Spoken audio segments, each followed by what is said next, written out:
जय झूलेलाल। अॼु मां तव्हांखे ॿुधाईंदसि कारकत महीने जी कथा जो अध्याय 30। हिन अध्याय खां पहले मां 29 अध्याय अपलोड करे चुकी आहियां। तव्हां हिन अध्याय खे ॿुधण खां पहले उहे 29 अध्याय बि ज़रूर ॿुधजो। अचो त ॿुधूं अध्याय 30।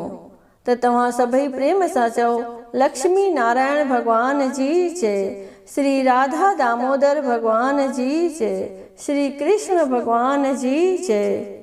राजा मित्रसह जी कथा। श्री सूत जी महाराज चवण लॻो त हे सोनक आदिक ऋषियो, भागीरथ घराणे में सौदास नाले हिकिड़ो महाबली राजा थियो आहे, जंहिंखे मित्रसह नाले पुट हो, जो वशिष्ठ मुनीअ जे श्राप करे राक्षसी देह खे प्राप्त थियो ऐं गंगा जल जे सेवन करण करे परम पद पाताई। इन्हीअ जो प्रसंग मां तव्हांखे ॿुधायां थो, कृपा करे कन ॾेई ॿुधो। सौदास राजा तमामु धर्मात्मा ऐं प्रजा जी पर घुर लहंदड़ हो। पुटनि पोटनि समेत 30,000 वर्य राज कयो हुयाईं। तंहिंजो पुट मित्रसह हिकु दफ़े घणी सेना पाण सां वठी हिकिड़े महाभयानक जंगल में वञी हरणनि जो शिकार कंदो कंदो राजा सेना खां विछड़ी हिकिड़े घाटे वन में वञी पहुतो। उते हुनजी नज़र हिकिड़ीअ गुफ़ा ते पई, जिते बगड़नि जो नर माद जोड़ो पाण में भोग विलास करे रहिया हुआ। राजा हिकिड़ो तिखो तीर चिटे बगड़ाईअ खे अहिड़ो त हंयो जो बगड़ाई हिकदमि मरी वई ऐं बघड़ राक्षसी रूप धारे खौफनाक चीटा फाड़े राजा खे चवण लॻो त हे राजा, तूं ख़्यालु न कर, हिन बुराईअ जो बदिलो मां तोखां ज़रूरु वठंदुसि। ईअं चई हू गुम थी वियो। राजा चिंतातुर थी शहर ॾांहुं मोटी आयो ऐं वशिष्ठ आदिक मुनीश्वरनि खे घुराए अश्वमेध यज्ञ करायईं। यज्ञ जे पूर्ण थियण खां पोइ सनानु करण लाइ नंदीअ ॾांहुं वञण लॻो त वाट ते उन्हीअ राक्षस जंहिंजी भोग जे वक़्तु स्त्री मारी हुई, राजा खे नंदीअ ॾांहुं वेंदो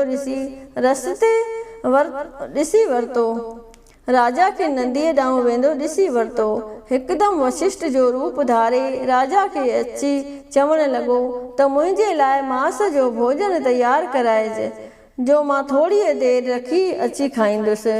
वरी उहो ई राक्षस रसोई जो रूप धारे राजा वटि मानुष्य जो रधल मांस खणी आयो। होॾां जॾहिं गुरु वशिष्ठ मुनि आयो, तॾहिं राजा सोननि बासणनि में मांस पाए गुरुअ खे ॾिनो। वशिष्ठ मुनिअ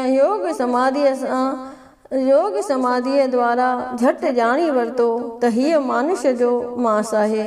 मुनीअ खे ॾाढो क्रोध आयो ऐं सराप ॾिनईंसि त वञी राक्षस थी वियो। वशिष्ठ मुनीअ जो इहो सराप ॿुधी राजा चयुसि, हे स्वामी, तव्हां ई मूंखे अहिड़ी आज्ञा ॾिनी हुई, सो तव्हां हीउ सराप छो था ॾियो? राजा जा इहे वचन ॿुधी वशिष्ठ मुनीअ जाचे ॾिठईं त कंहिं राक्षस मुंहिंजो रूप धारे राजा खे छलियो आहे। एतिरे में राजा बि जल हथ में खणी मुनीअ खे सराप ॾियण लॻो त संदसि स्त्रीअ मध्यंतीअ मनह करे चयुसि त हे प्राणनाथ, तव्हां खत्री आहियो ऐं ऋषि ब्रह्मण आहे, तंहिं करे तव्हांखे सराप ॾियण जो को बि हक़ कोन्हे। हाणे ऋषिअ जो सराप सत्य करे भोॻियो, छो त जेके गुरु देव जी निंदा कंदा आहिनि उहे नीच ब्रह्म राक्षस थींदा आहिनि। जेके गुरुअ जी सेवा कंदा आहिनि से ब्रह्म लोक में वेंदा आहिनि। स्त्रीअ जूं इहे नीतिअ जूं ॻाल्हियूं ॿुधी ख़्यालु करण लॻो त हीअ जल काथे हारियां, जाते हारींदुसि उहा जाइ जली भस्म थी वेंदी। नेठि राजा उहो जल पंहिंजे पेरनि ते हारे छॾियो, जंहिं करे संदसि पेर फटिजी पिया। हुनजी उन्हीअ ॾींहं खां वठी राजा पाद कमल खता जे नाले सां मशहूरु थियो। राजा मृतसह गुरुअ खे प्रणाम करे पंहिंजी भुल बख़्शाइण लॻो। वशिष्ठ मुनि पंहिंजे अज्ञानता ते पहुचाए दिलि में ॾाढो दुखी थियो ऐं राजा खे चवणु लॻो त हे राजा, छा करियां, मां भुल में शराप ॾेई वेठो आहियां। इहो मुंहिंजो शराप घणो वक़्तु जटाऊं न कंदो, फ़क़ति 12 साल रहंदो। गंगा जल जे हिकु बूंद जे प्रभाव सां तूं राक्षसी देह छॾे वरी साॻी देह पाए संसार जा घणेई सुख भोगींदे। एतिरो चई वशिष्ठ मुनि पंहिंजे आश्रम ॾांहुं राही थियो ऐं राजा ऋषिअ जे श्राप मूजिबि राक्षसी देह पाती।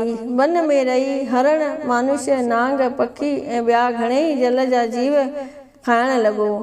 पृथ्वी व्याकुल थियण लॻी। हिकिड़े दफ़े ऋषियुनि मुनिनि जी टोली उन्हीअ वन मां अची लंघी। उहो राक्षस राजा बि उन्हनि जी पुठि वठंदो नर्मदा नदीअ जे किनारे ते आयो ऐं उते बि घणेई मनुष्यनि मिरुनि खे चबाए खाईंदो हो। हिकु दफ़े पंहिंजे स्त्रीअ सां भोग पए कयई त हिकिड़े ऋखीश्वर ते उनजी नज़र पई। दौड़ी वञी उनखे पकड़ियई। ऋषिअ जी स्त्री पंहिंजे पतीअ खे राक्षस जे दामन मां पकड़ियल ॾिसी चवणु लॻुसि त हे राजन, तव्हां खत्रीअ जा पुट आहियो, रक्षा करणु तव्हांजो धर्म आहे। कृपा करे मुंहिंजे पतीअ खे जीवदान ॾियो। हे राजा, मां तोखे सुञाणां थी त तूं राक्षस न आहीं, पर मित्र सह राजा आहीं। पतीअ खां सवाइ स्त्री बेगाणी आहे। मुंहिंजी बि इहे हालति बिल्कुलु निमाणी आहे। मुंहिंजे जीवन जो सहारो, अखियुनि जो तारो, प्राण प्यारो भतार ई आहे।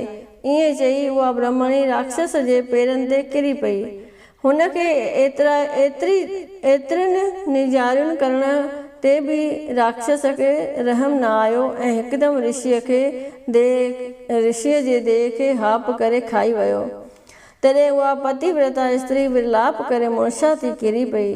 जॾहिं थोरीअ देरि खां पोइ होश में आई त हुन राक्षस राजा खे क्रोध करे चवणु लॻी त हे दुष्ट, तो जो मैथुन कंदे मुंहिंजे पतीअ खे मारियो आहे, तंहिं करे तूं बि स्त्रीअ सां संग कंदे ई मरंदे। ऐं ॿियो श्राप तोखे हीअ थी ॾियां त तो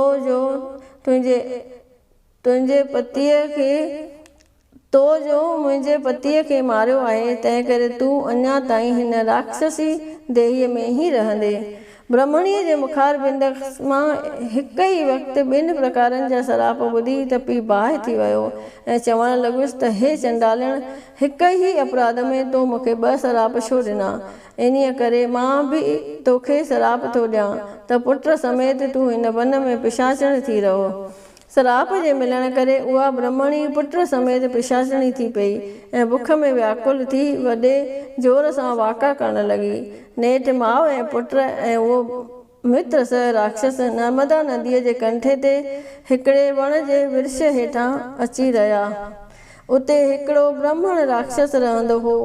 उहो उन्हनि खे ॾिसी राक्षसनि ऐं राक्षसीअ खे चवणु लॻो त मां जहिड़ी देह धारे तव्हां हिते छो अची रहिया आहियो ऐं तव्हां अहिड़ो कहिड़ो पाप कयो आहे जंहिं करे तव्हांखे हीअ नीच जूण मिली आहे।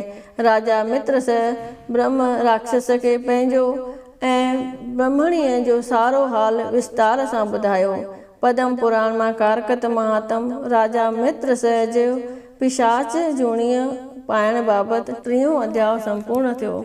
सभई चयो लक्ष्मी नारायण भगवान जी जय। श्री राधा दामोदर भगवान जी जय। श्री कृष्ण भगवान जी जय।